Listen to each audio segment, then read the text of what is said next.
ACM. Good to be here. Thanks, my beloved relations, for your beautiful songs and beautiful prayer. I missed out on Uncle Shane and my other relations from Musqueam. Happy to be here. Interesting time right now. Apparently the planets are lined up when right now, and last time it happened was when maybe Jesus was born, and that's not the first time. Other prophets were born on this similar day, so maybe it's true that Donald Trump is our prophet. No, I'm just joking. No, I'm joking. I had to say. Okay, I'll stop. No, but there is something stirring around. I only had 3 hours sleep last night, and it's something stirring, and I maybe it is something to do with those planets. But I know we all had our legends and stories around the Big Dipper and all the other prominent stars and constellations that are out there. But it's beautiful to see my family come out in their regalia. One thing that I know and I understand, and lucky enough to experience in all the travels that I did around the world, is we use the same elements and we use the same teachings. The fundamentals of any religious belief are love and honor, respect, dignity, pride, compassion, truth and understanding, knowledge and wisdom. That's the foundation of any religious or spiritual belief. You know, some in the plains, they say the physical, spiritual, mental, emotional. That's their medicine. Well, here in the Salish, you know, it's our truth, family, health, and culture. That's the foundation of what we work on. And also what I see and what I hear in ceremonies that have been all over the world is some nations, all nations, when they use the same elements in every ceremony. There's fire, there's earth, there's water, there's sky, there's air. You know, those are the 4 elements that we can't live without. And when I see them do their ceremonies, I understand that we do the same thing. And when we put any 2 elements together, a beautiful prayer could come out of that. And I've been sharing that a lot lately. Like some in our smokehouses, when we light our fire, that smoke is a prayer that fills up the longhouse, and the whole prayer encompasses the whole longhouse. And it's set up that way to make our transition from us as physical beings to the spiritual easier. Like in the sweat lodge, they might use cedar, sweetgrass, sage, tobacco, and then steam on the rocks. But when that fills up the sweat lodge or the longhouse, those elements, it makes it easier for us to transition. For example, our spirit will expand to the size of the room that we're in.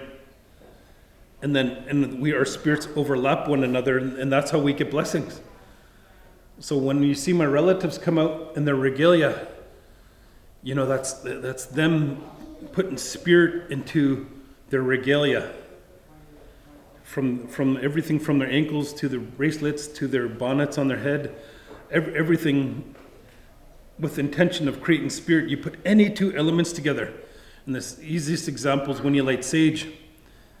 You know, that's an earth element and a fire element, and a spirit comes out of that. And that spirit is created through your intention, and that's your intention of prayer. So when you light it, a spirit comes out of that, and you take that spirit of your intention, which could be goodness, to clean you, and you brush it on you. You clean your eyes, clean your nose, clean your mouth, clean your body, clean your hair with that smoke, with that prayer, and with that blessing. And how it comes, we always do that, even to human beings. I share this all the time because this is the best way I could help people to understand what spirit is and how it exists everywhere, is when we have somebody we love that's special. And we might marry them.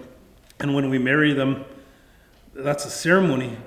But every single culture, everywhere around the world, believe in that same prayer, and they honor that prayer that comes out of love, and they call it marriage.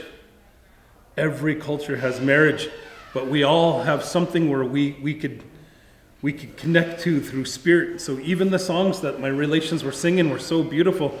I caught the last bit of those songs. They were so beautiful. Them as a human being is a spirit, and the air has a spirit, and then you connect with the song, and the spirit's coming out of that song. And it said that every word, my grandpa would say, every word that we say carries a spirit with it, because it's connecting like that. So all these elements, no matter how they come about, it's the same thing, but it just doesn't work in a good way too, but it could be in a negative way. If you light a smudge, you could smell it from far away. And that's why I think our elders would say, don't go to places where there's alcohol. Because one of my relations, their papa was Similano. He'd say, as soon as alcohol or drugs come inside of you, your spirit leaves you. It doesn't go away, it just leaves you. But that has a spirit in itself, and you have a spirit, and something comes out of that. It's not always a positive thing. It could be a negative thing, but that spirit is so powerful and so overwhelming that it could push your own spirit out of yourself. And then you have this room in a bar maybe with everybody like that, with their breath coming out with the alcohol, and you could smell it from far away. You could smell it on people's breath. But that negative influence right there could influence us. And that's why they told me when I quit drinking, don't go to those places where there's alcohol, or that spirit will come and get you. And look how powerful it is, because it take our home, our house, our car, our freedom, our family. That's a really powerful spirit. And that's just one example about how we say that we should be careful. Like tobacco is another one. Tobacco was given to us to use in ceremony and to say thank you. I like what one of our uncles says, and Sade said the same thing, that when we offer tobacco, the ancestors are so happy that they're dancing in the spiritual world. They're just dancing. They're so happy to have that given to them and honor them for the good prayers that they give us. They're so happy. But here, if we indulge in it and we use it too much, look at the sicknesses that come out of it. That's like everything. There's good and bad in everything. And that's where we got to be careful and continue to use our intention. Use our intention of how we try to conduct ourselves, of what we're taught, of being within our Coast Salish medicine wheel of truth, family, health, and culture. That's our Coast Salish medicine wheel. And that's where we abide by our laws on. That's what I try to incorporate, what I'm taught, with all the values of who I am as a Tsleil-Waututh. Tsleil-Waututh. Like, whether it was working in the healing, where we got a grant and we hired about 10 elders and 2 psychologists, and we looked at successful healing programs that were working in our Indigenous communities, and we translated them to our own stories and legends and teachings. My grandfather said that. He said, anything you learn in college, university about healing, there's a native teaching that says the same thing. And that comes around those fundamentals of truth, family, health, and culture, physical, spiritual, mental, emotional, those foundation of any religious belief, love, honor, respect, dignity. That's the foundation what supposedly Canada and our laws and our justice system are supposed to be built on. But of course, people manipulate that, because another powerful thing is greed. That in itself is a spirit that you can see with it's like 10% of the world own 90% of the wealth. That's not how we are as Indigenous. And Tsleil-Waututh, we're working towards trying to create something to be fair and just and equal. We poor community my whole life, and now we're coming into some resources. We're setting it up to make sure that we fix those things that we are connected through accordance to our law. So accordance to our law, we make sure that we take care of our first mother, which is the water here that's behind us. That's our first mother. We take care of her. So we've been cleaning the inlet for the first time in 40 years. We did a clam harvest. And then we fixed our salmon beds in our main river. Our salmon count went down to 6,000. We brought it up to millions. We introduced elk into our traditional territory. That's taking care of the things that take care of us and enhancing it. But the elders also said, we want our children to experience what we experienced. And that we're working towards that. But that's what we want to continue to spend our resources on to make sure it doesn't happen. And you look at the system that's failing already for Canada, where like I said, 10% own 90% of the wealth. We want to fix it and create policy to make sure that not one family will use those resources, not one family will benefit, that it should be equal. It should be equal all the way across, and continue to use the foundation of our law. And I was lucky that I was able to do that in healing, which I still continue to do. I still volunteer in the prisons and in the men's treatment center, but also in this environmental work that I do. I was really lucky when we started doing the environmental work. It was crazy, because the elders, they said, yeah, we'll work on this, but you just have to explain them our law. And our law is spirit. Our law essentially is our culture and our spirituality. And I was thinking, how could we teach people spirit when they don't even understand the spirit that they have inside of themselves? That like our Trudeau and Kinder Morgan and Trans Mountain, they don't even understand that they carry a spirit inside of themselves. And I said, how are we going to do that? But we did. We did a 1,200-page assessment. We did a spill analysis. We did a clean analysis. We did an economic study. We did an air quality study, all based on Tsleil-Waututh Nation law, which is the law of our culture and our spirituality. Working with world-renowned scientists and economists, created that. And around those things and how we work towards, and it's not perfect because we're trying, and it's work in progress, just like we are as a human being. And by no means am I a good example about how to be a good person. I still have trauma, I still have hurt, I still have pain, I still have my addictions, and those things always continue to resurface. You know, especially during COVID, these difficult times during COVID, the first time in 20 years my anxiety came back, my depression came back, my concussion symptoms came back, and as stress-induced. And what forced me to do, like it forced almost everybody I know what they had to do, is to look inward inside of themselves and clean up anything that else needs to be cleaned up. And that's what COVID did for us. Because everybody I know had similar struggles like that when COVID come along, we didn't have our mental health and spiritual resources to take care of ourselves like we did, because being around humans and families and having that spiritual connection with one another is so important. Like I said, in our longhouses and our sweat lodges, when our spirit expands to the size of the ceremonial room that we're in, our spirits overlap one another. So it's not just being there physically, but it's being there spiritually. And I know too, because something happened to me in Brazil, praying with those indigenous people, that when somebody was crying, I really felt it like a beautiful song. When they're crying, I really felt it, and it made me think of our carrier relations up north, that they say when a baby's born, a baby cries, and they have an elder catches that song, and that's going to be that song for that baby the rest of their life. Like those are how I hear our relations in the plains, how they sing so high, might resemble a cry. So, you know, it's those things of how we expand and how we use ourselves. But like I was saying, in Brazil, something happened where I could feel it coming out, and it's a release that happens. And when somebody is releasing beside us in ceremony, you could feel it lift off from them. Whether it's crying, tears, anger, whatever, however it comes, that's how it happens. So we miss those interactions. So what we have to relearn again is how we could do that with ourselves. How we could slow ourselves down and be with ourselves and go internally, but go externally with those other things that have spirit. The plants, what you see in my family with their regalia, what you see with their songs, those are spirits that we could continue to connect with and have them mean something more, just like it means something to us that we connect with the people that are with us in ceremony.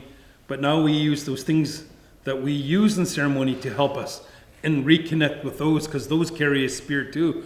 The regalia carries a spirit, the songs carry a spirit, the medicine carry a spirit. All those things are good, beautiful things that we can connect with and help ourselves with.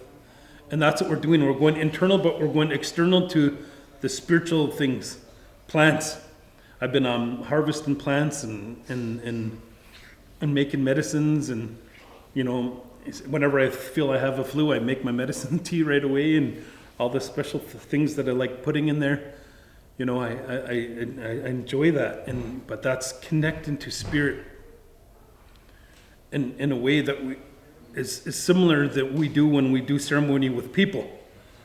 And of course, we miss our sweats, we miss our longhouses, we miss all those things, and we miss being together. There's words that can't be explained in our language that say what I'm saying, that are heartfelt, that are spiritual, that have meaning. And so I've been lucky in my job, and even in business. We work with people and we talk with them. Me and my brother will say to potential investors, we say, do you know the history of Indigenous people, residential schools and things like that? And whether they say yeah or no, we still tell them anyway. And we share our history. Then we say, we lived through that, and that's why we want to create change. We want to create change. We want to go where we want, when we want, work with who we want, not have money be an issue. Because there's places I've been that they still need help for what we're doing, how they treated us 50 years ago is how they're still treating them right now today in Brazil, in Panama, in Peru, and some of those places I've been there, still killing them for standing up and fighting for what they believe in. So that we want to help with that too. We want to help with them because it's the same teaching. And they recognize that. They recognized that when we went down and we did ceremony with them, and they knew that we were in spirit too up here, and they came and they witnessed, and it's beautiful. But it comes down to that, what my grandfather would always say, it doesn't matter what kind of religion or spirituality you follow. If you're good at it, we could have a moment of goodness together. And I remember Red Cloud was a huge spiritual person like 20 years ago. He came here and did a workshop, and he wanted a sweat, and we said, yeah, okay, come sweat. And he's talking to my brother, and my brother said, here, uncle, you run sweat. And he goes, no, when you go to my house, I'll run it my way. When I come to your house, we'll run it your way. And that's the thing, every single culture in North America had sweat lodges. In South America had some sort of sweat lodges. And sometimes we're teaching us some things that we forgot because everybody's learning. And so I'm lucky with my life that I was really able to incorporate these values into my life. And it's something that I think that I have to do or I'll go back being crazy again. And it's something that I need to do. I need to pray every day. I need to do ceremony every single day, which I have now for about 14 years. Because I can't go backwards. There's too much at risk because there's too much hurt and too much pain and too much trauma that my family went through, that I can't slow down on it because I'd start to feel it. And even when my kids were real little, they'd say, Daddy, you better go smudge or sweat or go bath. They're real little, and they're saying, you're getting grumpy, you better go deal with it. And it's still like that. We still need to be called on to do. And it's funny because now my kids tell me and put those teachings back on me. And I say, no, I was going to joke, but I won't. Do as I say, not as I do. No, I do say that, but I joke and they make me go do ceremony anyway. But I think that's a great thing. They're young adults now, and they call me on what I need to continue to work on to improve my life. Because one thing about our spirituality, one thing about our way of life, it's infinite. There's always room to improve, and I always encourage people. I said, don't settle. And what my teachers say, and if I'm not teaching you to surpass me, then I'm failing. In life and in ceremony or whatever home, if I'm not teaching you to surpass me, I'm failing. And that's what I always try to encourage is people go and find their gifts or find something they're really good at and bring it back to our community and help our community to grow, help me to grow.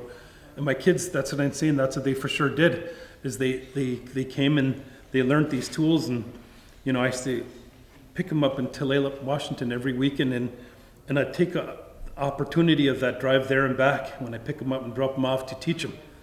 From when they're really little, I just taught them. Sometimes I talked to the whole 2 hours of that trip, and what they ended up doing is putting those teachings back on me, and then learning more themselves, and then again putting those teachings back on me. So, it's that's how we are. That's how we should be. It's not perfect. Just lay it to it and how we do it's not perfect. And me, of how I do it, I'm not even a good example about how to be. You're the best example about how to be. How you see yourself about how you want to be is the best example about how to be. And the thing is, when you have a goal and idea of what you want to do that, and which it usually takes some healing, I'm happy to do that with you because I'm doing the same thing. And it's more powerful because, like I said, when we're in ceremony and we're doing it together, we could feel that lift off together. We could feel that pressure lift off, that hurt lift off, that trauma lift off, that generational pain lift off. And when we come together, and it's much more beautiful. Even some of our guests that are non-native, they'll just because you think you may have had a privileged life, doesn't mean there's not work to do. Like how the Plains people, they say the physical, spiritual, mental, and emotional. One of my firemen said, I asked if I could share the story, and he said, yeah, for my sweat lodge. And he said, I'm having a hard time connecting to spirit. And I said, yeah, tell me more. And he goes, I can't. I don't know what's going on. I can't heal. I can't cry. And I was like, well, and he goes, it doesn't make sense to me because I had a privileged life. I had no drama like you did, but our society is set up to fix how I am with the trauma that I went through in the alcoholism and drug addiction. Society is set up to fix that, which sometimes doesn't make sense because the important element that's missing in it in the education that I got going to school, psychology, I remember learning it, and they're like teaching us how to be functional in a dysfunctional society. So some things didn't make sense, and so what we did as our families are talking about today, we incorporate spirit into the healing work that we're doing. But I was talking to him, and I was like, according to who do you think you had a privileged life, this dysfunctional society we live in? I said, look at your medicine wheel, and made it easy for him. I said, what are you missing? Physically, you're fine. You said mentally, you're fine. Emotionally, you're fine. What are you missing? He goes, yeah, I'm missing spirit. I said, how long? He said, my whole life. I said, okay. I said, is that it? I said, what do you mean? I said, well, did your parents practice? And he goes, no. I said, well, then that's your 2 generations. It's more than your life. I said, what about your grandparents? He goes, they didn't practice too. I said, that's 3 generations of missing an important element of your being, of who you are. And unfortunately, that's the whole society that we live in, almost in Canada and the United States. Mother Teresa, I remember she said this a long time ago. She said, at one end of the world, people are starving to death, and it's sad. She said, at the other end of the world, people's spirits are starving to death, and that makes them just as sad, and that's where we live. That's what my family's saying. Teach them to understand spirit. I said, how can I teach them to understand spirit when they don't understand the spirit that's inside of themselves? And Richard Kinder of Kinder Morgan, or it was Stephen Harper back then, and now Trudeau. So they're missing it. And it's sometimes those people in ceremony that I see that have a harder time getting back into ceremony. But not too much for our First Nations, because it's like riding a bike they haven't ridden before. They just get on and they're going, they get it. But when you're multiple generations disconnected from spirit, I see the struggles that could happen around that. And I could see it as soon as you leave a ceremony, we're vulnerable to those outside influences outside of ceremony. And here what we're talking about is truth, family, health, culture, love, honor, respect, dignity, all those foundational aspects that are perfect for raising a child, raising a community, raising a family, and running a country. And it's supposed to be like that. But it's not. It's not when we're making decisions like Trans Mountain Pipeline, killing people. At the Alberta Tar Sands, it's killing people. It doesn't make sense. Economically, they've proven it doesn't make sense. There's spills going to happen, all these horrible things going to happen, but it still happens. Not just that, but everything. So the outside influence that we deal with as soon as we leave our ceremonial homes is substantial. And that's another reason why we need each other more, but things, I believe, are changing, and we need them to change.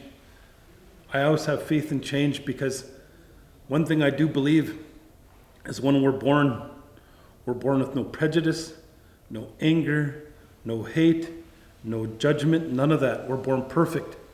If you look at a baby, and I say this all the time, look at a baby. There's a baby here. You look at the baby, and baby will love me unconditionally. And here the parents hold them and love them and feed them and hug them and all that good things.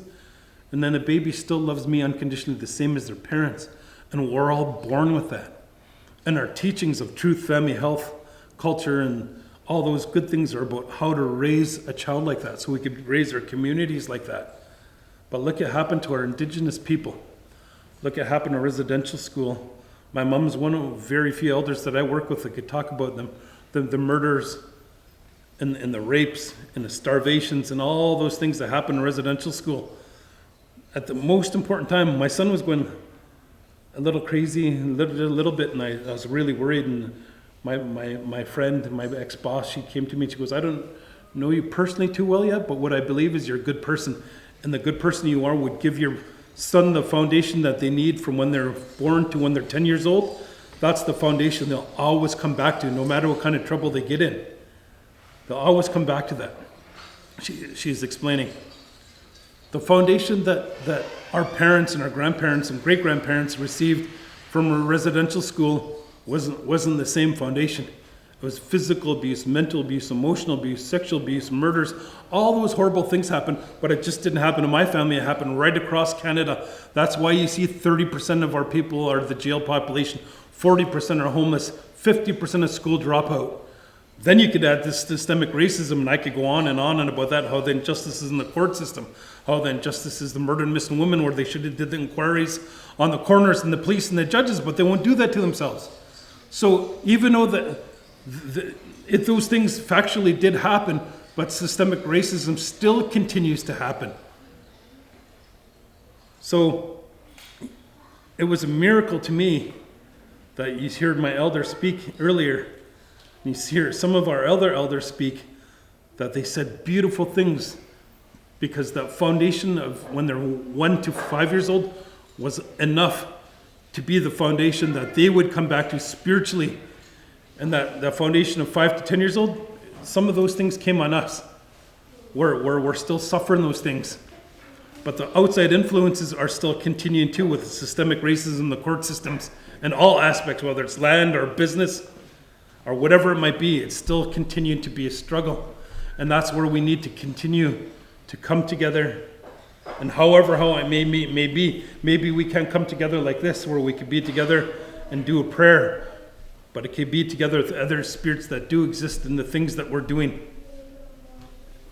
And that's our medicines. But I'm happy to be here. And I encourage us to all continue to pray, especially on today, the Jesus star, and the winter solstice, big deal. And apparently Buddha and other prophets were born on this at the same time. These are aligned. And I won't bring up Trump. Well, something is the prophet. I won't say that. But maybe there is something that's going to happen. And I think our world needs it. I think we're going backwards. And I think we all need a big dose of injection of a vaccine of spirit into us to rid us of all of our trauma of the ugly society that we live in. So thank you, everyone, and thanks for having me, Sade, and thanks my beautiful relations. I love you all. Really appreciate your songs and dance and everything, and thanks the youth. I love them too. They're awesome. Hi, Chika.